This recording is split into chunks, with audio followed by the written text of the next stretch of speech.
सुप्रभात मित्र दोस्तों। पंडित सुंदरलाल शर्मा मुक्त विश्वविद्यालय बिलासपुर छत्तीसगढ़ के अंतर्गत प्री बीएड प्री डीएलएड प्रवेश परीक्षा 2025 में विज्ञान विषय की क्लासेस हम कंटिन्यू ले रहे हैं। 100 एमसीक्यू मैं रोज ले रहा हूं। ये हमारा तीसरा एमसीक्यू सीरीज़ है और इस वीडियो में भी मैं 100 एमसीक्यू बहुत ही इम्पोर्टेंट एमसीक्यू जो कि आपके एग्ज़ाम्स में पूछे गए हैं मैं लेकर आया हूँ। तो बिल्कुल देर न करते हुए शुरू करेंगे। जो भी साथी पहली बार हमारी वीडियो को देख रहे हैं वो चैनल को सब्सक्राइब कर लेंगे। तो चलिए आज की सेशन की हम शुरुआत करते हैं। आज का हमारा पहला प्रश्न है जो आपको स्क्रीन पर दिख रहा है। निकट दृष्टि दोष में किस लेंस का प्रयोग किया जाता है? मोस्ट इम्पॉर्टेंट, और ये pre BEd pre DElEd Pandit Sundarlal में पूछा गया प्रश्न है। तो निकट दृष्टि दोष के लिए कौन से लेंस का प्रयोग किया जाएगा? तो देखिए भाई, यहाँ पर हमेशा याद रखना है और कई लोग इसको लेकर कंफ्यूज भी होते हैं। निकट के लिए अवतल रहेगा और दूर के लिए आपका क्या रहेगा? उत्तल रहेगा। तो एक चीज निकट और दूर, निकट के लिए अवतल और दूर के लिए, तो देखो दूर दृष्टि दो, अंग्रेजी में जब हम इसको लिखेंगे DUR दूर, है ना। तो दूर मतलब दूर दृष्टिकोण के लिए यू है, मतलब ये उत्तल। तो DU दूर के DU तो उत्तल, बस दूर के लिए उत्तल तो निकट के लिए अवतल। इसी चीज़ को, इसी लॉजिक को आपको पकड़ करके याद रखना है, ठीक है। तो निकट के लिए क्या है साथियों? अवतल, और दूर के लिए उत्तल, ठीक है। तो यहाँ पर निकट है तो उत्तर हो जाएगा हमारा अवतल। नेक्स्ट सवाल है, मैं सवाल जल्दी जल्दी लेता हूँ, ठीक है। किसी मनुष्य में शरीर का सामान्य तापमान कितना होता है? ए 98 degree Fahrenheit, 98 degree centigrade, 37 degree centigrade या 66 डिग्री सेंटीग्रेड। तो किसी मनुष्य में शरीर का तापमान कितना होता है मेरे दोस्तों? 98 डिग्री फ़ारेनहाइट। याद रखना, ए उत्तर हो जाएगा 98 डिग्री फ़ारेनहाइट। अगला सवाल है, सवाल नंबर तीसरा है मेरे दोस्तों। ध्वनि तरंगे किस माध्यम में नहीं चल सकती? देखो, ध्वनि तरंगे कौन से माध्यम में नहीं चल सकती? तो ए ठोस माध्यम में, बी द्रव्य माध्यम में, सी गैसीय माध्यम में या डी निर्वात में। तो बताइए जल्दी से, ध्वनि तरंगे कौन से माध्यम में नहीं चल सकती? उत्तर हो जाएगा निर्वात में। याद रखना, जहाँ पर निर्वात हो मतलब जहाँ वायु ना हो, वहाँ पर हम कितना भी चिल्ला दें हमारी आवाज़ दूसरा व्यक्ति नहीं सुन सकता। क्यों? क्योंकि ध्वनि तरंगे निर्वात में कभी नहीं चल सकती, ठीक है। चलिए नेक्स्ट क्वेश्चन है, क्वेश्चन नंबर चौथा है मेरे दोस्तों। गुरुत्वाकर्षण का सिद्धांत किसने दिया था? ए न्यूटन ने, बी आर्यभट्ट ने, सी केपलर ने या डी कोपरनिकस ने। आर्यभट्ट ने शून्य का सिद्धांत दिया था, याद रखना। तो गुरुत्वाकर्षण का सिद्धांत किसने दिया था? तो न्यूटन ने दिया था, ठीक है। और इसलिए इस सिद्धांत को गुरुत्वाकर्षण का, न्यूटन का गुरुत्वाकर्षण सिद्धांत भी कहा जाता है। क्लियर है? तो चलिए नेक्स्ट क्वेश्चन पर आते हैं। क्वेश्चन नंबर हमारा 5वां है। देखो, सोडियम कार्बोनेट का व्यापारिक नाम क्या है?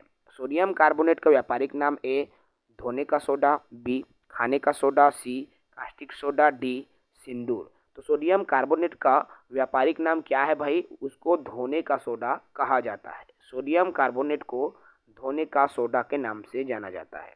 अगला सवाल है, सवाल नंबर 6वां है मेरे दोस्तों। दही का जमना कौन सी प्रक्रिया है? देखो, कौन सी प्रतिक्रिया है दही का जमना? अब देखो, यहाँ मैंने दो चीज़ें बताई थी। भौतिक प्रक्रिया में क्या होती है? जैसे भौतिक प्रक्रिया में मैंने कहा कि कोई भी प्रक्रिया एक बार हो जाने के बाद उसको पुनः उनके मूल अवस्था में वापस नहीं लाया जा सकता, है ना। तो ये रासायनिक है, रासायनिक जो अवस्था है। चलिए पहले तो मैं इसका उदाहरण आपको बता देता हूँ। दही का जमना जो है रासायनिक अभिक्रिया है। और कैसे? जैसे दूध को मान लीजिए हमने दही बना दिया। क्या बना दिया? दूध को दही बना दिया। तो क्या हम फिर से दही को दूध बना सकते हैं क्या? नहीं, अर्थात उसको मूल अवस्था में वापस नहीं लाया जा सकता। तो रासायनिक अभिक्रिया जिसको हम मूल अवस्था में नहीं ला सकते वह रासायनिक अभिक्रिया कहलाता है। याद रखना है मेरे दोस्तों। जैसे लोहे में जंग लगना, ठीक है। अब यहाँ पर भौतिक अभिक्रिया जिसको हम मूल अवस्था में ला सकते हैं वो हमारा भौतिक अभिक्रिया है। क्लियर है? तो इसका उत्तर हो जाएगा दही का जमना एक रासायनिक अभिक्रिया है। माइंड में रखेंगे भाई, क्वेश्चन आया हुआ है, बहुत ही इंपॉर्टेंट है। नेक्स्ट क्वेश्चन है हमारा क्वेश्चन नंबर 7वां। शुष्क सेल में कैथोड का कार्य करता है। शुष्क सेल में कैथोड का कार्य कौन करता है? कॉपर की छड़, जिंक छड़, ग्रेफाइट छड़ या इनमें से कोई नहीं। उत्तर हो जाएगा ग्रेफाइट छड़, जो कि शुष्क सेल में कैथोड का कार्य करता है। कौन है भाई? आपका उत्तर सी, ग्रेफाइट छड़। चलिए अगला सवाल पर आते हैं। सवाल नंबर 8वां है हमारा। किस रोग के प्रतिरोधक के लिए बीसीजी का टीका लगाया जाता है? चेचक, पोलियो, टीबी या हेपेटाइटिस। तो किस रोग के प्रतिरोध के लिए बीसीजी का टीका लगाया जाता है मेरे दोस्तों? तो वो है टीबी। ठीक है, नेक्स्ट क्वेश्चन पर आते हैं। नेक्स्ट क्वेश्चन की बात करते हैं। अगला सवाल है हमारा, जो आपको स्क्रीन पर दिख रहा है। स्त्रियों और बच्चों की आवाज़ तीखी होती है, इसका क्या कारण है? तो ए उच्च आयाम, बी उच्च आवृत्ति, सी कमजोर स्वर तंतु या डी निम्न आवृत्ति। देखो अक्सर स्त्री और बच्चों की आवाज़ तीखी मतलब पतली होती है ना, तो ये किसके कारण से पतली होती है? 4 ऑप्शन आपको स्क्रीन पर दिख रहा है। उत्तर हो जाएगा उच्च आवृत्ति के कारण आवाज़ तीखी होती है, तो बी इसका सही उत्तर हो जाएगा। चलिए नेक्स्ट सवाल पर आते हैं। सवाल नंबर 10वां है हमारा, और 10वां सवाल जो आपको स्क्रीन पर दिख रहा है। किसी लेंस की क्षमता किससे व्यक्त की जाती है?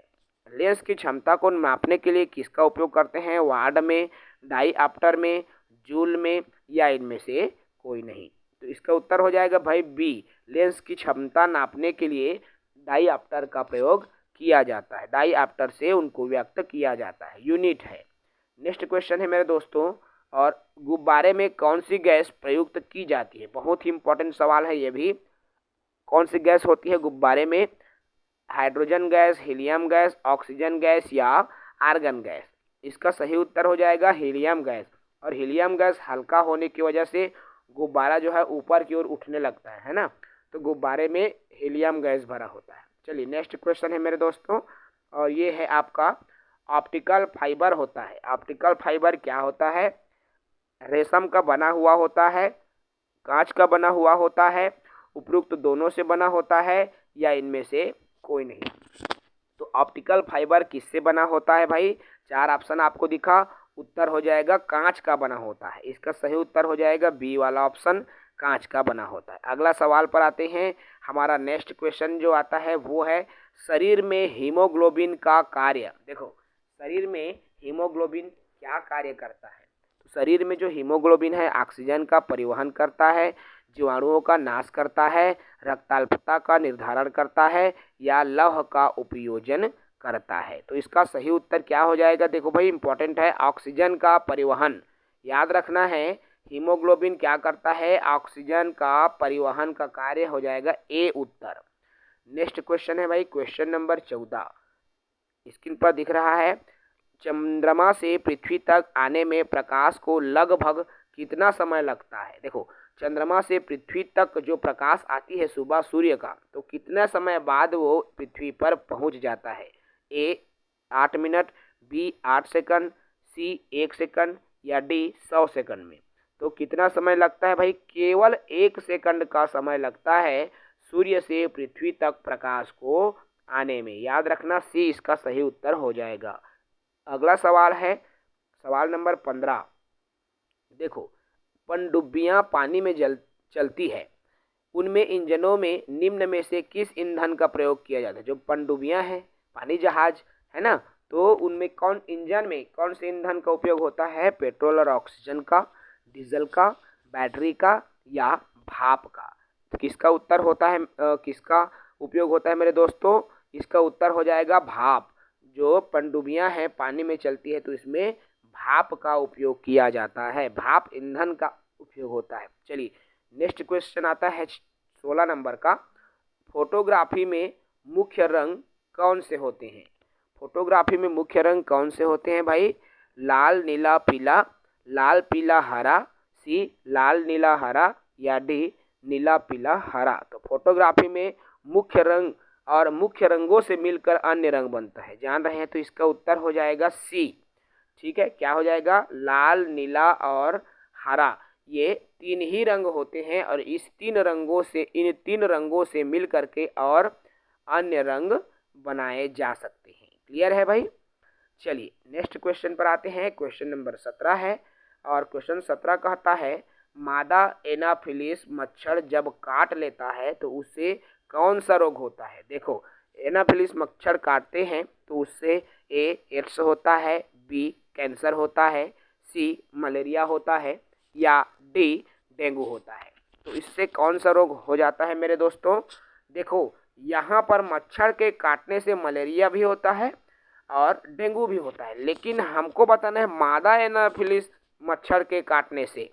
तो याद रखना जो मादा एनाफिलिस मच्छर के काटने से मलेरिया हो जाता है और फीमेल एनाफिलिस जब काटता है तो मलेरिया होता है और मलेरिया की रोकथाम के लिए पेनिसिलिन नामक एक इंजेक्शन जो है लगाया जाता है। ठीक है, पेनिसिलिन इंजेक्शन लगाया जाता है और इसकी खोज किसने की थी? तो पेनिसिलिन की खोज आपने पढ़ा भी होगा, नीचे आप कमेंट जरूर करेंगे ताकि मुझे समझ में आए कि पेनिसिलिन की खोज किसने की थी। ठीक है, मैं कमेंट में जानना चाहूँगा कि इस प्रश्न का उत्तर आप दे पाते हैं कि नहीं दे पाते। चलिए नेक्स्ट क्वेश्चन है वयस्क व्यक्ति का हृदय 1 मिनट में कितनी बार धड़कता है? 50 बार, ए बी 72 बार, सी 100 बार या डी 120 बार। तो वयस्क व्यक्ति का हृदय 1 मिनट में कितनी बार धड़कता है मेरे दोस्तों? तो ये हो जाएगा आपका बी वाला उत्तर 72 बार। नेक्स्ट क्वेश्चन पर आते हैं। क्वेश्चन नंबर है हमारा 19वां। तो सूर्य के प्रकाश को पृथ्वी तक पहुंचने में लगभग कितना समय लगता है? तो सूर्य के प्रकाश को पृथ्वी तक पहुंचने में 8 मिनट, 6 मिनट, 4 मिनट, 2 मिनट। देखिए यह प्रश्न जो है रिपीटेड है। अब यहाँ सूर्य के प्रकाश को पृथ्वी तक पहुंचने में कितने मिनट? 8 मिनट का समय लगता है। लेकिन इसके पहले देखेंगे, इसके पहले जो हमने क्वेश्चन देखा था मेरे दोस्तों, वो चंद्रमा से पृथ्वी तक आने में समय पूछा गया था जो कि 1 सेकंड था। लेकिन सूर्य के प्रकाश को पृथ्वी तक पहुंचने में, याद रखना सूर्य और चंद्रमा के बीच के जो प्रश्न है ये अलग अलग प्रश्न है, आपको कंफ्यूज नहीं होना है। तो सूर्य के प्रकाश को पृथ्वी तक पहुंचना है तो 8 मिनट का समय लगता है और चंद्रमा के प्रकाश को पृथ्वी तक पहुंचना है तो 1 सेकंड का समय लगता है। क्लियर है? चलिए अगले सवाल पर आते हैं। सवाल नंबर हमारा 20वां है। नर और मादा युग्मक के संयोजन को क्या कहा जाता है? नर और मादा युग्मक के संयोजन को परागण कर, ये परागण क्रिया तो फूलों के निषेचन को या फूलों के युग्मक को कहा जाता है। उसके बाद निषेचन, मुकुलन, बीजाणु। तो इसमें भाई बहुत सरल है, आपके उत्तर बी वाला ऑप्शन हो जाएगा, है ना, क्योंकि बी वाला ऑप्शन को ही नर और मादा युग्मक कहा जाता है, इसी के संयोजन को कहते हैं। अगला सवाल है सवाल नंबर 21।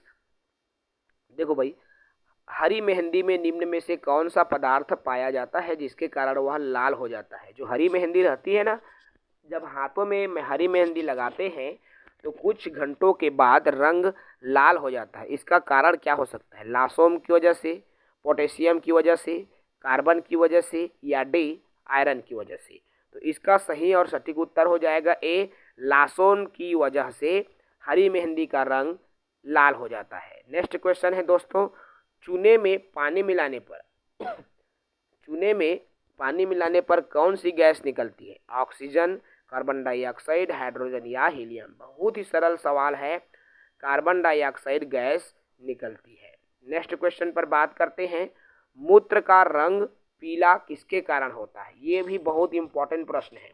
तो मूत्र का रंग पीला क्यों होता है? ए यूरोक्रोम के कारण, बी रुधिर के कारण, सी कोलेस्ट्रॉल के कारण या डी बाइल के कारण। तो मूत्र का रंग पीला किसके कारण होता है? यूरोक्रोम के कारण होता है। याद रखना इसका ए उत्तर हो जाएगा यूरोक्रोम। नेक्स्ट सवाल है मेरे दोस्तों, सवाल नंबर 24 है। फाउंटेन पेन का आविष्कार किसने किया था? फ्रैंकलिन ने, एयरमैन ने, लीडमैन ने या वाटरमैन ने? उत्तर हो जाएगा इसका डी, वाटरमैन ने फाउंटेन पेन का आविष्कार किया था। अगला सवाल है दोस्तों, और अगला सवाल है किस तत्व के कारण मनुष्य में एनीमिया रोग होता है? किस तत्व के कारण एनीमिया रोग होता है? A iodine, B calcium, C iron या डी पोटेशियम। तो इसका उत्तर हो जाएगा दोस्तों आपके आयरन की कमी से एनीमिया रोग होता है।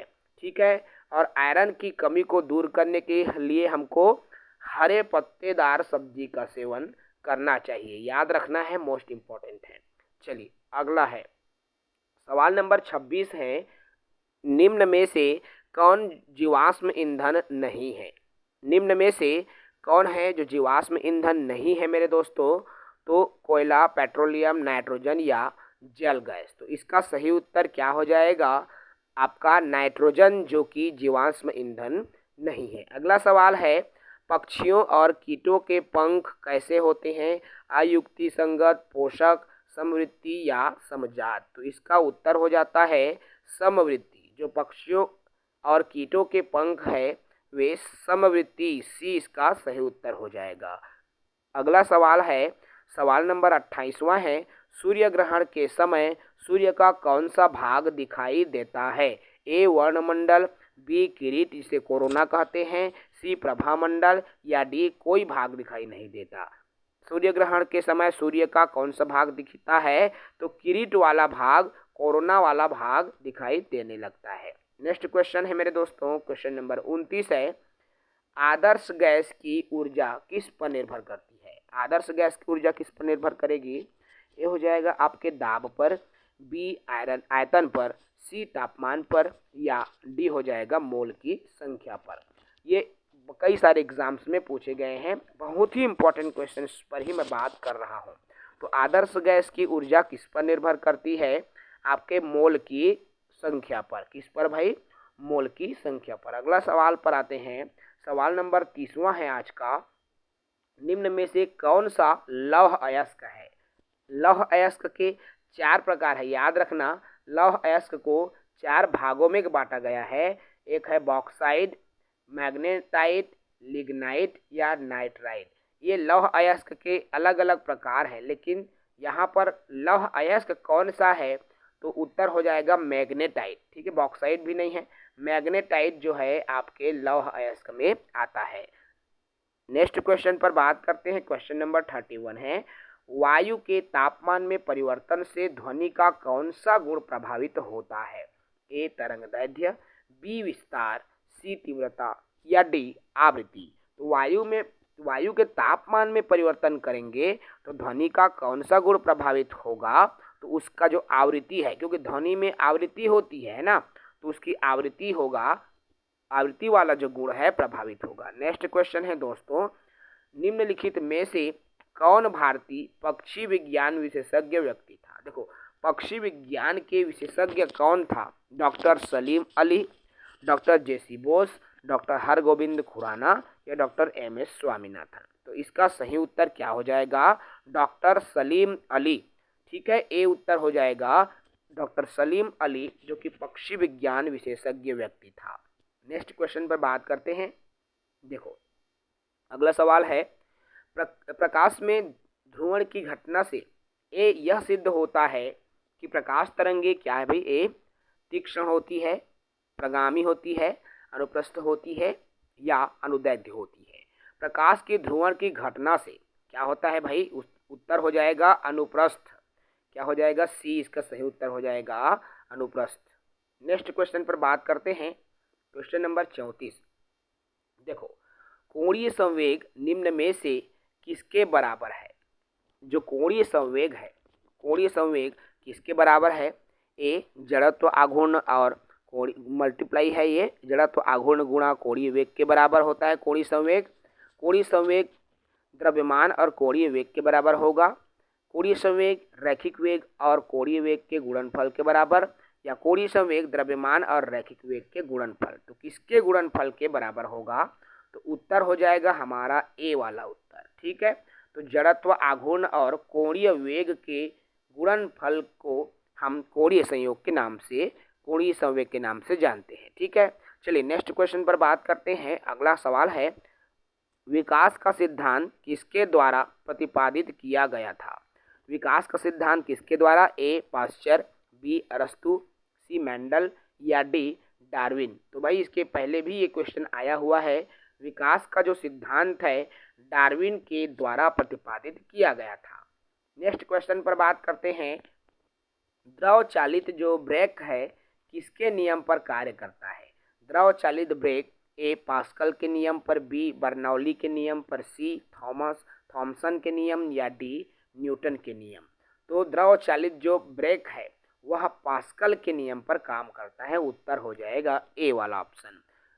नेक्स्ट क्वेश्चन पर बात करते हैं दोस्तों, और नेक्स्ट क्वेश्चन है हमारा, टिबिया नामक हड्डी किसमें पाई जाती है? देखो, टिबिया नामक हड्डी किसमें पाई जाती है? ए खोपड़ी में, बी टांग में, सी भुजा में या डी आपके मुंह में। तो टिबिया नामक हड्डी किसमें मिलेगी? आपके टांग में ये हड्डी पाई जाती है। क्लियर है? चलिए नेक्स्ट क्वेश्चन पर आते हैं। नेक्स्ट क्वेश्चन की बात करते हैं। क्वेश्चन नंबर साथियों आपके 38 है। किसी वस्तु का भार उस समय न्यूनतम होता है जब उसे रखा जाता है। देखिए, किसी वस्तु का भार कब न्यूनतम होगा? ए उत्तरी ध्रुव पर, बी दक्षिणी ध्रुव पर, सी विषुवत रेखा पर या डी पृथ्वी के केंद्र पर। तो कब उसका भार कम हो जाता है न्यूनतम? तो पृथ्वी के केंद्र पर जब किसी वस्तु को रखा जाता है उसका जो भार है वह क्या हो जाता है? कम हो जाता है। ठीक है, नेक्स्ट सवाल है सवाल नंबर 39। और 39 देखो, बारूद बनाने में निम्नलिखित में से किस एक का इस्तेमाल किया जाता है? तो बारूद बनाने के लिए किसका इस्तेमाल होगा? A magnesium sulphate, B potassium nitrate, C sodium chloride या डी है कैल्शियम सल्फेट। तो जल्दी से आंसर दीजिए। तो उत्तर हो जाएगा पोटेशियम नाइट्रेट का उत्तर हो जाएगा। ठीक है, बारूद बनाने के लिए पोटेशियम नाइट्रेट का उपयोग किया जाता है। नेक्स्ट सवाल है सवाल नंबर 40 है मेरे दोस्तों, और 40वां प्रश्न कहता है, पानी के एक गिलास में एक बर्फ का टुकड़ा तैर रहा है। जब बर्फ पिघलती है तो पानी का स्तर पर क्या प्रभाव पड़ेगा? देखो, पानी का एक गिलास रखा हुआ है। ठीक है, पानी के इस गिलास में बर्फ का टुकड़ा तैर रहा है। जब बर्फ पिघलता है तो क्या पानी का जल स्तर ऊपर उठ जाएगा? उसके जल स्तर में क्या प्रभाव पड़ेगा, ये सवाल है। तो जल स्तर ए बढ़ जाएगा, बी कम होगा, सी उतना ही रहेगा या डी पहले बढ़ेगा फिर कम होगा। तो जल्दी से उत्तर दीजिए, इसका सही उत्तर क्या होगा? तो साथियों उतना ही रहेगा, क्योंकि पानी का टुकड़ा डूबा है तो जल स्तर ऑटोमेटिक उठ गया है ना, क्योंकि बर्फ का टुकड़ा है तो इसलिए जल स्तर वैसा ही रहेगा। सी इसका उत्तर हो जाएगा। नेक्स्ट क्वेश्चन आता है 41 नंबर का। पोजिस्ट्रॉन जो है किसकी खोज किसने की थी? पोजिस्ट्रॉन की खोज किसने की थी? ए रदरफोर्ड, बी थॉमसन, सी चैडविक या डी एंडरसन ने। तो पोजिस्ट्रॉन की खोज किसने की थी भाई? तो एंडरसन ने की थी। ठीक है, ये रदरफोर्ड परमाणु मॉडल दिया था नाभिक वगैरह की, जे थॉमसन ये सब, चैडविक ये अलग है। नेक्स्ट बात करते हैं। क्वेश्चन नंबर है हमारा 42वां नंबर का प्रश्न है, निम्न में से कौन एलपीजी का मुख्य घटक है? एलपीजी का मुख्य घटक क्या हो सकता है? ए मेथेन, बी एथेन, सी पेंटेन और डी हो जाएगा मेरे दोस्तों ब्यूटेन। तो एलपीजी का मुख्य घटक क्या हो सकता है? ऑप्शन है आपका, उत्तर हो जाएगा डी वाला ब्यूटेन, जो कि एलपीजी का मुख्य घटक में से एक है। नेक्स्ट सवाल पर बात करते हैं। सवाल नंबर 43 है हमारा। देखिए, स्टील में कठोरता प्रदान करने के लिए निम्नलिखित में से किसकी मात्रा बढ़ाई जाती है? तो स्टील में कठोरता लाना है तो उसके लिए ए कार्बन की मात्रा बढ़ाना, बी मैग्नीज, सी क्रोमियम या डी सिलिकॉन। तो स्टील में कठोरता लाने के लिए किसकी मात्रा ज़्यादा लगाना है? तो मैग्नीज की। किसकी मात्रा भाई? बी उत्तर हो जाएगा, मैग्नीज की मात्रा को बढ़ाना होगा। चलिए क्वेश्चन नेक्स्ट है 44 नंबर का।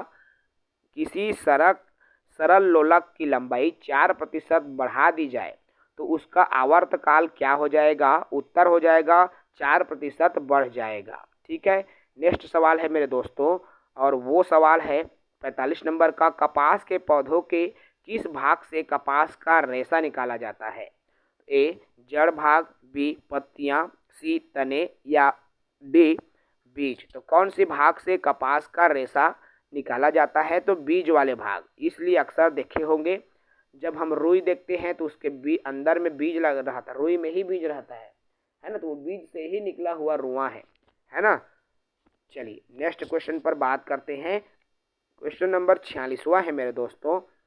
प्रकाश का रंग आपका निश्चित किया जाता है। प्रकाश का रंग कैसे निश्चित होगा? ए वेग द्वारा, बी आयाम द्वारा, सी तरंगदैर्ध्य द्वारा, या डी आवृत्ति के द्वारा। तो किसके द्वारा जो है प्रकाश का रंग निश्चित किया जाता है? तो तरंगदैर्ध्य जो है प्रकाश के रंग को निश्चित करता है। ठीक है, नेक्स्ट क्वेश्चन पर बात करते हैं और अगला सवाल है हमारा सवाल नंबर 47 का। लाल कांच को अधिक ताप पर यदि हम गर्म करते हैं तो वो कैसा दिखाई देगा? ए लाल, बी हरा, सी नीला, या डी पीला। तो लाल कांच को आपको गर्म करना है तो वो हरा दिखाई देने लगता है। क्या दिखाई देने लगता है मेरे दोस्तों? वो हरा दिखाई देने लगता है। नेक्स्ट क्वेश्चन पर आते हैं। क्वेश्चन नंबर 48 है और क्वेश्चन नंबर 48 देखिए, मोबाइल फ़ोन का आविष्कार किसने किया था? बहुत ही important. A Graham Bell, B Mark Zuckerberg, या सी मार्टिन कपूर, या डी टिम बर्नर्स ली। तो मोबाइल फ़ोन का आविष्कार मार्टिन कूपर ने किया था, कपूर नहीं है, मार्टिन कूपर ने मोबाइल का आविष्कार किया था। याद रखेंगे, मोस्ट इम्पॉर्टेंट है। नेक्स्ट क्वेश्चन पर बात करते हैं। क्वेश्चन नंबर 49 है आज का। लहसुन में देखो, प्याज लहसुन में गंध किस तत्व की उपस्थिति के कारण होता है? जो प्याज और लहसुन जो बदबू करता है तो किसके कारण वो जो है उनमें गंध आती है? ए लिथियम के कारण, बी सोडियम के कारण, सी पोटेशियम के कारण, या डी क्लोरीन के कारण। तो किसके कारण भाई? पोटेशियम के कारण जो है प्याज और लहसुन में गंध आती है। ठीक है, उत्तर है पोटेशियम। नेक्स्ट क्वेश्चन पर बात करते हैं। 50वां नंबर का प्रश्न है, डीएनए फिंगरप्रिंट का प्रयोग किसकी पहचान के लिए किया जाता है? डीएनए फिंगरप्रिंट का प्रयोग किसकी पहचान के लिए? ए माता पिता, बी बलात्कारी, सी चोर, या डी इनमें से सभी। तो क्या हो जाएगा भाई? इनमें सभी चीज़ें। देखो, माता पिता की पहचान करने के लिए भी आप डीएनए टेस्ट कर सकते हैं। कोई भी रेपिस्ट है, किसने किया, उसकी पहचान करने के लिए भी आप डीएनए टेस्ट कर सकते हो, और किसी चोर की भी पहचान आप इससे कर सकते हो। ठीक है, चलिए नेक्स्ट की बात करते हैं। सवाल नंबर हमारा है 51 का। देखिए, हम कंटिन्यू 100 क्वेश्चंस लाते हैं और आज हम 100 क्वेश्चन पर भी बात करेंगे। ठीक है, 100 क्वेश्चन ही रहेगा। थोड़ा वीडियो आज लंबा होने वाला है, तो जो भी साथी वीडियो को देख रहे हैं कंटिन्यू देखेंगे भाई, इम्पोर्टेंट सीरीज पर ही मैं बात करता हूँ। चलिए, 51 है, रक्त में एंटीबॉडी एवं एंटीजन के अध्ययन को क्या कहा जाता है? हिस्टोलॉजी, गायनिकोलॉजी, सीरोलॉजी, या बायोलॉजी। एंटीबॉडी एवं एंटीजन के अध्ययन को क्या कहते हैं? उत्तर हो जाएगा सीरोलॉजी। ठीक है, क्या हो जाएगा उत्तर? सीरोलॉजी। नेक्स्ट क्वेश्चन पर बात करें। नेक्स्ट क्वेश्चन है, पारसेक किसकी इकाई है? देखो, पारसेक किसकी इकाई है? ए दूरी की, बी समय की, सी प्रकाश की चमक की, या डी होगा चुंबकीय बल की। तो पारसेक किसकी इकाई है मेरे दोस्तों? ये दूरी की इकाई है। दूरी की सबसे बड़ी इकाई है ये। ठीक है, छोटी इकाई भी रहती है, फिर इकाई जैसे मीटर, किलोमीटर, है ना, तो वो बढ़ते जाता है। तो उसी तरह से ये आगे बड़ी इकाई में से एक है पारसेक। क्लियर है? किसकी? आपके दूरी की। और समय की इकाई को सेकंड से नापते हैं। चलिए नेक्स्ट क्वेश्चन पर बात करें। क्वेश्चन नंबर है साथियों आपके 53। प्रेशर कुकर में भोजन कम समय में तैयार हो जाता है, क्यों भाई? खाना जल्दी पक जाता है भी। देखो, यहाँ से क्वेश्चन दो तरीके से पूछ सकता है। प्रेशर कुकर में भोजन कम समय में पक जाता है, या प्रेशर कुकर में भोजन जल्दी पक जाता है। ऐसा क्यों? क्योंकि ए जल का क्वथनांक बढ़ जाता है, बी जल का क्वथनांक घट जाता है, सी भोजन कम ऊष्मा देता है, या डी उनमें से कोई नहीं। तो भाई इसका उत्तर हो जाएगा जल का क्वथनांक बढ़ जाता है। क्यों? जब हम कुकर में रख के खाना बनाते हैं तो कुकर पूरी तरह से ढका रहता है, और जिसके वजह से जो है पानी जल्दी उबलने लगता है, उसका क्वथनांक जल्दी बढ़ने लगता है, जिसके वजह से भोजन जल्दी पक जाता है। क्लियर है? चलिए नेक्स्ट सवाल पर बात करते हैं। सवाल नंबर 54 है, भारत में वन अनुसंधान संस्थान कहाँ स्थित है? दिल्ली, भोपाल, देहरादून या लखनऊ? उत्तर हो जाएगा मेरे दोस्तों देहरादून में वन अनुसंधान संस्थान स्थित है। विद्युत मरकरी लेप में क्या रहता है? चलिए सवाल नंबर 55 है, विद्युत मरकरी लैंप में क्या रहता है? ए कम दाब पर पारा रहता है, बी अधिक दाब पर पारा रहता है, सी नियान और पारा रहता है या डी इनमें से कोई नहीं। तो जो विद्युत मरकरी लैंप है क्या रखता है मेरे दोस्तों? कम दाब पर इसमें पारा भरा रहता है, याद रखना विद्युत मरकरी लैंप में। नेक्स्ट क्वेश्चन पर आते हैं। क्वेश्चन नंबर 56 है, तितलियों का अध्ययन क्या कहलाता है? तो इक्थियोलॉजी, एंटोमोलॉजी, लेपिडरिएटोलॉजी या पोलिनोलॉजी? तो इसको याद रखना है, इंपॉर्टेंट है, लेपिडिएटेरियोलॉजी। ठीक है, आपका सी उत्तर हो जाएगा, तितली के अध्ययन को कहा जाता है। सवाल नंबर 57 देखिए, इलेक्ट्रॉन की खोज किसने की थी? तो इलेक्ट्रॉन की खोज जे थॉमसन ने की थी, याद रखना है भाई, मैं आगे नहीं पढ़ूंगा। ठीक है, इलेक्ट्रॉन की खोज किसने की थी? जे थॉमसन ने की थी। और गैलीलियो ने किसकी खोज थी? दूरदर्शी जो सूक्ष्मदर्शी इत्यादि होता है, और उसकी खोज गैलीलियो ने। रदरफोर्ड ने परमाणु इत्यादि की खोज की थी, इसलिए परमाणु मॉडल भी इसने दिया था। ठीक है, चलिए नेक्स्ट क्वेश्चन है 58 नंबर का, एक सामान्य मानव शरीर कोशिकाओं में गुणसूत्रों की संख्या कितनी होती है? ए 40, बी 42, सी 44 या डी 46? तो मानव शरीर में जो कुल गुणसूत्र है 46 होता है, उत्तर हो जाएगा डी। और ये 46 जो है 23-23 के जोड़े में पाया जाता है। क्लियर है मेरे दोस्तों? चलिए नेक्स्ट क्वेश्चन है क्वेश्चन नंबर 59। क्वेश्चन नंबर 59 क्या है, निम्नलिखित में से कौन सी गैस ओजोन परत के क्षरण के लिए उत्तरदायी होता है? ए नाइट्रस ऑक्साइड, बी क्लोरोफ्लोरोकार्बन, सी कार्बन डाइऑक्साइड या डी कार्बन मोनो? तो उत्तर हो जाएगा इसका बी हो जाएगा क्लोरोफ्लोरोकार्बन, जिसको CFC गैस भी कहा जाता है। ठीक है, ये ओजोन परत के क्षरण के लिए उत्तरदायी होता है। अगला सवाल है 60 नंबर का सवाल। देखिए 60वां नंबर है, स्थिर पानी में मिट्टी का तेल डालने पर मच्छर कम होता है, क्यों? इससे पानी जो जमा हुआ पानी है, जैसे रोड में गड्ढों में रहता है ना, उसमें यदि हम मिट्टी का तेल डाल देते हैं तो उसमें मच्छर कम होने लगता है, ऐसा क्यों? ए प्रजनन में बाधा डालता है, मच्छरों के लिए उच्च विष है, या लार्वा सांस में बाधा डालता है, या मच्छरों को भगाता है? तो उत्तर हो जाएगा लार्वा के सांस में ये क्या होने लगता है? बाधा डालने लगता है मिट्टी तेल डालने से। क्लियर है भाई? ये लॉजिक आप अपना सकते हो। चलिए क्वेश्चन नंबर 61 है, देखो वनस्पति घी के निर्माण में कौन सी गैस प्रयुक्त होती है? तो वनस्पति घी के निर्माण में A nitrogen gas, B carbon dioxide gas, C हो जाएगा हाइड्रोजन गैस या डी हो जाएगा नियान गैस? तो वनस्पति घी के निर्माण में कौन सी गैस प्रयोग होगी दोस्तों? उत्तर हो जाएगा ए सी हो जाएगा, हाइड्रोजन गैस प्रयोग होता है वनस्पति घी के निर्माण में। नेक्स्ट क्वेश्चन है, लार का जो प्रकृति है कैसी होती है? तो लार की प्रकृति ए अम्लीय, बी क्षारीय, सी उभयधर्मी या डी हो जाएगा निष्प्रभावी? तो लार की जो प्रकृति है वो अम्लीय होगी, याद रखना ए उत्तर हो जाएगा अम्लीय। अगला सवाल आता है हमारा, आतिशबाजी में हरा रंग किसके क्लोराइड लवण के कारण दिखाई देता है? जो आतिशबाजी होती है, जैसे आतिशबाजी के जो कहना चाहिए पटाखे हैं, ठीक है, तो हरा रंग दिखने लगता है। ए सोडियम के कारण, बी बेरियम के कारण, सी कैल्शियम के कारण या डी स्ट्रॉन्सियम के कारण? तो इसका उत्तर हो जाएगा बेरियम, बी हो जाएगा। आतिशबाजी में जो हरा रंग है वह बेरियम के कारण दिखाई देता है। नेक्स्ट क्वेश्चन है मेरे दोस्तों, मानव शरीर में कितने कोष्ठक होते हैं? 2, 3, 4, 5? तो इसका सही और सटीक उत्तर हो जाएगा 4 कोष्ठक होते हैं।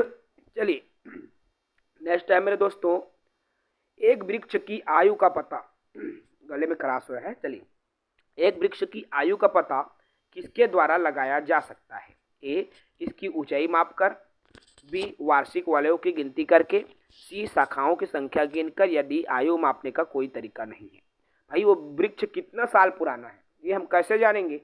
तो इसका 4 ऑप्शन दिया है, इसमें से उत्तर हो जाएगा वार्षिक वलय की गिनती करके हम किसी वृक्ष के उम्र सीमा को जान सकते हैं, पता लगा सकते हैं। नेक्स्ट क्वेश्चन है दोस्तों, और क्वेश्चन नंबर 66 है, निम्नलिखित में से कौन सा प्राकृतिक बहुलक नहीं है। देखो, ए हो जाएगा ऊन, बी चमड़ा, सी नायलॉन या डी रेशम। अब प्राकृतिक बहुलक नहीं है बोला गया है, तो कौन सा नहीं है? नायलॉन जो है ये प्राकृतिक नहीं है, बाकी ऊन, चमड़ा, रेशम ये सभी प्राकृतिक बहुलक में आता है। नेक्स्ट बात करते हैं, क्वेश्चन नंबर 67 है।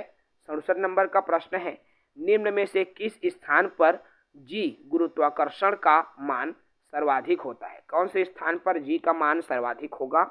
माउंट एवरेस्ट की चोटी पर, कुतुब मीनार के ऊपर, भूमध्य रेखा पर या डी अंटार्कटिका के कैंप पर? तो किस पर जो है गुरुत्वाकर्षण का मान सर्वाधिक होता है? उत्तर डी हो जाएगा, अंटार्कटिका के कैंप पर। ठीक है, नेक्स्ट प्रश्न पर बात करते हैं। अगला सवाल है दोस्तों हमारा, केल्विन पैमाने को मानव शरीर का सामान्य तापक्रम है। देखो, केल्विन पैमाना से मानव शरीर का सामान्य तापमान कितना होता है? 280, 290, 300 या 310? उत्तर सरल है, इसमें हो जाएगा 310, डी वाला ऑप्शन सही हो जाएगा। नेक्स्ट क्वेश्चन आता है, किसी वस्तु का प्रतिबिंब मनुष्य की आंख में कहाँ बनता है?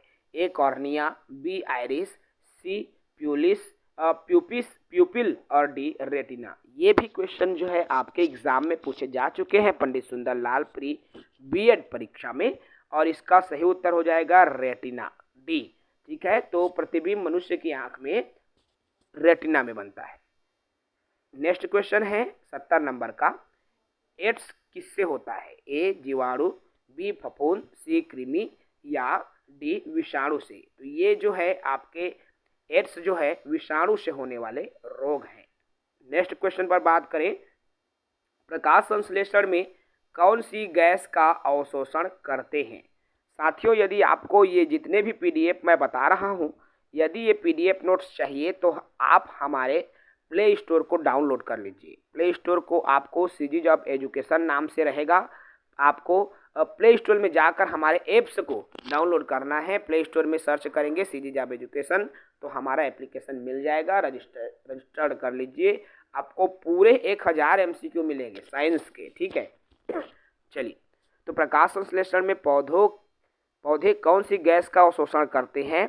ए carbon dioxide, B oxygen, C nitrogen या डी हो जाएगा हाइड्रोजन। तो कौन सी गैस? तो मेरे दोस्तों इसका उत्तर हो जाएगा कार्बन डाइऑक्साइड गैस का अवशोषण करते हैं। आप जान रहे हैं, ठीक है, आप जान रहे हैं कि जो पौधे हैं कार्बन डाइऑक्साइड ग्रहण करते हैं और कौन सी गैस छोड़ते हैं? तो ये ऑक्सीजन गैस छोड़ते हैं जिसको हम ग्रहण करते हैं। ठीक है, चलिए नेक्स्ट क्वेश्चन पर बात करते हैं। और अगला सवाल हमारा है दोस्तों 72 नंबर का, जन्म के बाद मानव के किस ऊतक में कोशिका विभाजन नहीं होता? तो जन्म के बाद मानव के किस ऊतक में कोशिका विभाजन नहीं होता? ए कंकाल में, बी तंत्रिका में, सी संयोजी में या डी हो जाएगा जनन में। तो मानव शरीर किस ऊतक में कोशिका विभाजन नहीं होता है भाई? तो बी हो जाएगा इसका, तंत्रिका तंत्र में कोशिका विभाजन नहीं होता है, याद रखेंगे। नेक्स्ट क्वेश्चन पर बात करते हैं, पानी में हवा का बुलबुला वैसे ही काम करेगा जैसे, देखो पानी में जो हवा का बुलबुला बनता है वो किस लेंस की तरह काम करता है, किस दर्पण की तरह काम करता है? तो उत्तल लेंस, उत्तल दर्पण, अवतल दर्पण, अवतल लेंस। तो किसकी तरह काम करेगा भाई? इसका उत्तर हो जाएगा अवतल लेंस की तरह काम करेगा। याद रखना है मेरे दोस्तों, अवतल लेंस की तरह ये काम करेगा। कौन? आपका पानी में हवा का जो बुलबुला बनता है वो। नेक्स्ट क्वेश्चन पर बात करते हैं, अगला है 74 नंबर का, हंसाने वाली गैस का रासायनिक नाम क्या है? तो इसका ऑप्शन है A methane, B nitrogen, C nitrous oxide या डी हीलियम। तो हंसाने वाली जो गैस है उसका नाम है नाइट्रस ऑक्साइड, सी वाला उत्तर सही हो जाएगा। नेक्स्ट सवाल है दोस्तों, कौन सा विटामिन प्रतिरक्षा प्रदान करता है? तो कौन सा विटामिन प्रतिरक्षा प्रदान करेगा? ए हो जाएगा विटामिन ए, बी हो जाएगा विटामिन सी और सी हो जाएगा विटामिन ई और डी हो जाएगा विटामिन के। तो इसका सही उत्तर हो जाएगा विटामिन ए। और विटामिन ए साथियों आपका प्रतिरक्षा प्रदान करने वाला विटामिन है। चलिए नेक्स्ट क्वेश्चन पर बात करते हैं, पादप विज्ञान की शाखा कवक शास्त्र में किसका अध्ययन किया जाता है? तो पादप विज्ञान की शाखा कवक शास्त्र में किसका अध्ययन किया जाता है? ए फफूंद, बी शैवाल, सी कीट या डी पादप। तो किसका अध्ययन किया जाएगा मेरे दोस्तों? तो फफूंद का अध्ययन किया जाता है। किसका? ए हो जाएगा उत्तर, फफूंद। नेक्स्ट क्वेश्चन पर बात करते हैं। नेक्स्ट क्वेश्चन है दोस्तों, डेसिबल किसे मापने के लिए प्रयोग में लाया जाता है? ए हो जाएगा खून में हीमोग्लोबिन की मात्रा को, पेशाब में शक्कर की मात्रा, वातावरण में ध्वनि या वायु में कण। तो जो डेसिबल है मेरे दोस्तों, वातावरण में ये ध्वनि को मापने के लिए डेसिबल का उपयोग किया जाता है। क्लियर है? तो चलिए नेक्स्ट क्वेश्चन पर बात करते हैं 78 नंबर का। तो निम्नलिखित में से कौन सा एक परमाणु का भाग नहीं है? तो परमाणु का भाग कौन सा नहीं है? इलेक्ट्रॉन, प्रोटॉन, न्यूट्रॉन या फोटॉन। तो कौन सा नहीं है भाई? तो जो फोटॉन है वो परमाणु का भाग नहीं है, बाकी परमाणु के अंदर इलेक्ट्रॉन, प्रोटॉन, न्यूट्रॉन पाया जाता है। ठीक है, फोटॉन नहीं पाया जाता। 79 नंबर का प्रश्न है, निम्नलिखित में से किसे रक्षात्मक पदार्थ कहा जाता है? A vitamin, B protein, C carbohydrate या डी वसा। तो इसमें उत्तर हो जाएगा ए विटामिन, जो शरीर को रक्षा प्रदान करने वाला पदार्थ है, इसलिए इसका उत्तर हो जाएगा ए विटामिन। नेक्स्ट क्वेश्चन पर बात करते हैं। क्वेश्चन नंबर 80 नंबर का प्रश्न है, रॉकेट किस सिद्धांत पर कार्य करता है? तो रॉकेट किस सिद्धांत पर कार्य करेगा? ए न्यूटन के प्रथम नियम के सिद्धांत पर, न्यूटन के द्वितीय नियम के सिद्धांत पर, न्यूटन के तृतीय नियम के सिद्धांत पर या आर्किमिडीज के सिद्धांत पर। तो रॉकेट कौन से सिद्धांत पर कार्य करता है भाई? उत्तर हो जाएगा न्यूटन के तृतीय नियम के सिद्धांत पर कार्य करता है। क्लियर है? चलिए नेक्स्ट क्वेश्चन पर बात करते हैं। क्वेश्चन नंबर 81 है, निम्नलिखित में से कौन सा ईंधन न्यूनतम पर्यावरण प्रदूषण फैलाता है? तो कौन सा ईंधन है जो न्यूनतम पर्यावरण प्रदूषण फैलाएगा? ए कोयला, बी ए हाइड्रोजन है, बी कोयला, सी डीजल या डी केरोसिन। इनमें से कौन है जो न्यूनतम प्रदूषण करता है? जल्दी बताएंगे मेरे दोस्तों। 81 है हाइड्रोजन। कौन है भाई? हाइड्रोजन है जो कि कम प्रदूषण फैलाता है। अगला सवाल आता है हमारा 82 नंबर का, मानव की उत्पत्ति किस युग में हुई थी? मायोसिन युग में, प्लायोसिन युग में, आलिगोसिन युग में या प्लिस्टोसिन युग में? तो मानव की उत्पत्ति प्लायोसिन किस में हुई थी भाई? प्लायोसिन युग में मानव की उत्पत्ति हुई थी। याद रखेंगे, मोस्ट इंपॉर्टेंट है। नेक्स्ट सवाल पर बात करते हैं। सवाल नंबर 83 है हमारा, और समुद्र में प्लवन करते आइजनबर्ग का कितना भाग समुद्र की सतह के ऊपर रहता है? 1/4, 1/6, 1/9 या 1/10। तो इसका उत्तर हो जाएगा 1/10 भाग जो है समुद्र के सतह से ऊपर रहता है। क्वेश्चन नंबर 84 पर बात करते हैं। सोडियम धातु का संग्रहण किसमें करना चाहिए? ए अल्कोहल में, बी हाइड्रोक्लोरिक अम्ल में, सी जल में या डी मिट्टी के तेल में। तो सोडियम धातु का संग्रहण किसमें करना चाहिए? उत्तर हो जाएगा डी मिट्टी के तेल में करना चाहिए। ठीक है, याद रखेंगे मेरे दोस्तों। चलिए नेक्स्ट क्वेश्चन पर बात करते हैं। क्वेश्चन नंबर 85 है, प्रकाश संश्लेषण में पर्णहरित की भूमिका कौन निभाता है? ए जल का अवशोषण। पर्णहरित की भूमिका क्या है पूछा जा रहा है। ठीक है, जल का अवशोषण है, कार्बन डाइऑक्साइड का अवशोषण है, प्रकाश का अवशोषण है या इनमें से कोई नहीं? तो प्रकाश संश्लेषण में पर्णहरित की क्या भूमिका है? ये प्रकाश का अवशोषण करता है। क्या करता है भाई? प्रकाश का अवशोषण करता है। नेक्स्ट क्वेश्चन की बात करें, क्वेश्चन नंबर 86। देखिए, इस्पात के गोले में पदार्थ की जो मात्रा है, ठीक है, इस्पात के गोले में पदार्थ की मात्रा उसका क्या होता है? ए वजन होता है, बी द्रव्यमान, सी घनत्व या डी आयतन। तो इस्पात के गोले में पदार्थ की मात्रा उसकी क्या होती है भाई? तो द्रव्यमान होता है। अगला सवाल है 87 नंबर का है, इलेक्ट्रिक बल्ब के निर्माण में किस कांच का उपयोग? जो बल्ब बना होता है इलेक्ट्रिक बल्ब, तो उसमें कौन सी कांच रहता है? ए क्राउन कांच, बी पायरेक्स कांच, सी फ्लिंट कांच या डी फाइबर कांच। तो इसका सही उत्तर क्या हो जाएगा भाई? जल्दी बताएंगे। तो फ्लिंट कांच का जो इलेक्ट्रिक बल्ब है उसमें उत्तर हो जाएगा सी, फ्लिंट कांच का उपयोग किया जाता है। बहुत ही इंपॉर्टेंट क्वेश्चंस मैं आप सबके लिए लेकर आया हूं दोस्तों।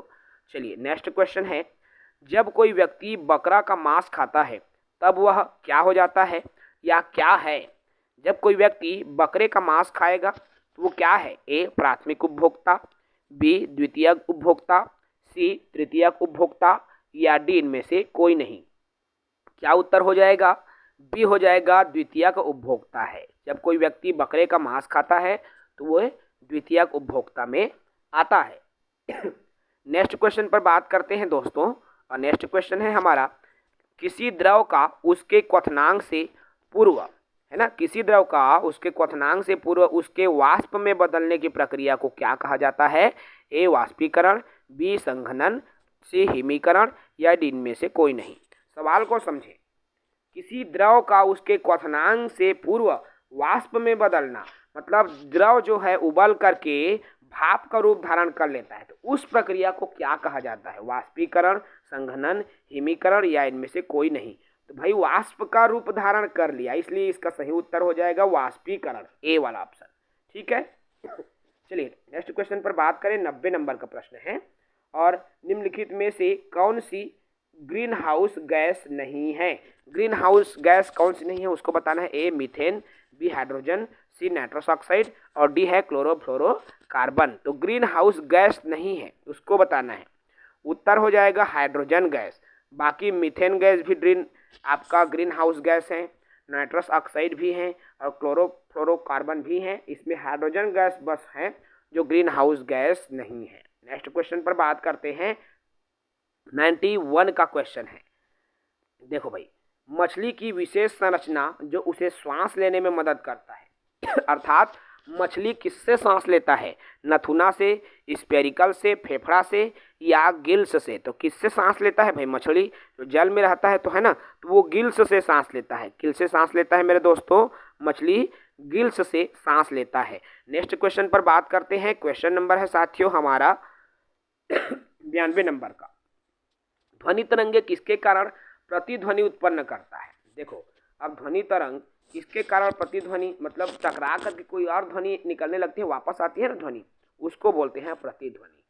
ठीक है, जैसे एक बार कहीं आप देखना बंद कमरा, मतलब खुला कमरा कह सकते हैं, जहाँ पर कुछ भी सामान न हो, आप एक बार चिल्लाओगे तो 2 बार 3 बार सुनाई देता है, वही प्रतिध्वनि है। तो ये किसके कारण होता है? अपवर्तन के कारण, विवर्तन के कारण, परावर्तन के कारण या अवशोषण के कारण? तो उत्तर हो जाएगा ये परावर्तन के कारण वही ध्वनि वापस आने लगती है। ठीक है, चलिए नेक्स्ट क्वेश्चन की बात करते हैं। क्वेश्चन नंबर 93, फलों के रस को सुरक्षित रखने के लिए निम्न में से किसका उपयोग किया जाता है? देखो, जो फल के रस हैं उनको लंबे समय तक हमको सुरक्षित रखना है, तो किसका उपयोग होगा? ए एसिटिक अम्ल, बी फॉर्मिक अम्ल, सी सल्फ्यूरिक अम्ल या सोडियम बेंजोएट। तो इसका सही उत्तर क्या हो जाएगा मेरे दोस्तों? सोडियम बेंजोएट का उपयोग किया जाएगा। ठीक है भाई, बाकी सब तो एसिड है, बाकी सब अम्ल है। नेक्स्ट क्वेश्चन पर बात करते हैं 94 की। तो मानव शरीर के किस अंग की हड्डी सबसे लंबी होती है? किसकी हड्डी सबसे लंबी होती है? मेरुदंड की, जांग की, रिब केज की या भुजा की? तो ये क्वेश्चन भी कई बार पूछे गए हैं। उत्तर हो जाएगा जांग की जो हड्डी है सबसे लंबी हड्डी होती है। ठीक है, चलिए नेक्स्ट क्वेश्चन पर बात करते हैं 95 की। इंद्रधनुष में किस रंग का विक्षेपण अधिक होता है? देखो, इंद्रधनुष में कौन से रंग का विक्षेपण अधिक होगा? ए बैगनी रंग, बी पीला, सी लाल या डी नीला? उत्तर हो जाएगा बैगनी रंग का। ठीक है, बैगनी रंग का विक्षेपण अधिक होता है और लाल रंग का कम होता है, इसलिए लाल रंग बहुत दूर तक जाता है और उसका तरंगदैर्ध्य भी अधिक होता है, इसीलिए सिग्नल में लाल रंग का उपयोग होता है। नेक्स्ट क्वेश्चन पर बात करते हैं दोस्तों, वल्कनीकरण। देखो, वल्कनीकरण प्रक्रिया में रबड़ बनाने की खोज किसने की थी? ए जॉन डनलप ने या बी चार्ल्स गुडियर ने या सी मैकमिलन या डी हो जाएगा न्यूटन? तो इसका सही उत्तर क्या हो जाएगा? चार्ल्स गुडियर ने। किसने? वल्कनीकरण प्रक्रिया में रबड़ बनाने की खोज चार्ल्स गुडियर ने की थी। याद रखना है भाई, इंपॉर्टेंट है। नेक्स्ट क्वेश्चन पर बात करते हैं 97 नंबर पर। देखो, पारिस्थितिक तंत्र के 2 घटक। अब पारिस्थितिक तंत्र के 2 घटक कौन कौन से हैं?